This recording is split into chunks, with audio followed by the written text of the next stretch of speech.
Dear students, this is a video about the Uyghur question. That is one of the topics that you guys can talk about because it's one of the main main issues that are happening in China right now, and it is one of the things that the West, especially the US, the United States, used to go after to criticize China since they were in a in a cold war that has become a little bit hotter lately, at least economically and diplomatically. And even the president of the United States, Joe Biden, he has maintained the same posture regarding China that Donald Trump. Even though he's a Democrat, he has been pretty, I don't know, aggressive as well about it. Okay, so there are two texts that I found. It's very difficult to find good text about it. That's why I kind of intervened as a teacher, because of course you need plurality. You need to see things through at least 2 points of view, um, and one of them is an academic article. You don't have to read the whole thing, of course, but it would be nice to read the abstract and the introduction and this part here, the Islamic Uyghurs in Xinjiang. So summing up, the Uyghurs, they are a Muslim population in Western China, okay? So they are on the border of China and to the west, and they are Muslim. So you can see here that they are where they are, okay? And they are Muslims.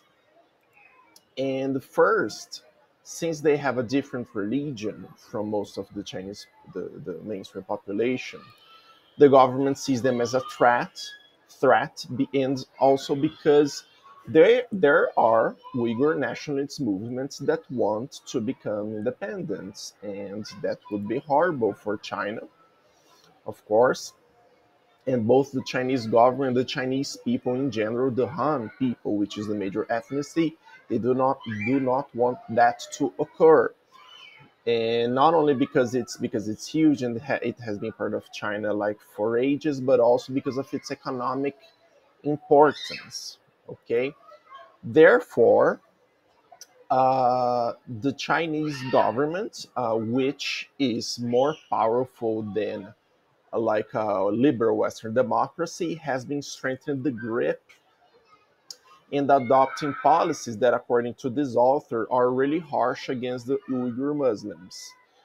And for instance, according to this author, they send Han people, I mean the average Chinese ethnicity, right? Over there, to try to substitute the population. They are not very liberal towards becoming Muslims or following the religion, and also they also kind of force like everybody to speak Chinese, to learn and speak Chinese. Of course, they can speak their language, Turkic, inside their homes, but in public spaces they have to speak Chinese. China is not the only government that does that. Okay, this is an issue in many other countries. This happens in Russia. This happens in Nigeria too.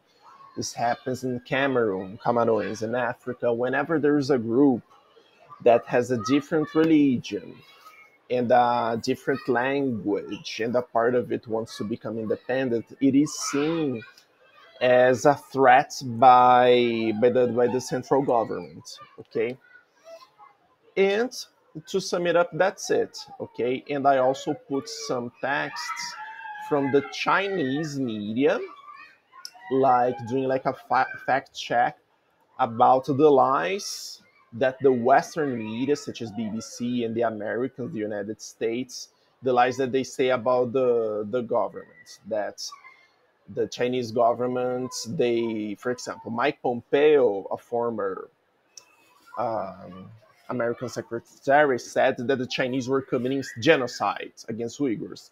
And the Chinese media here shows no, their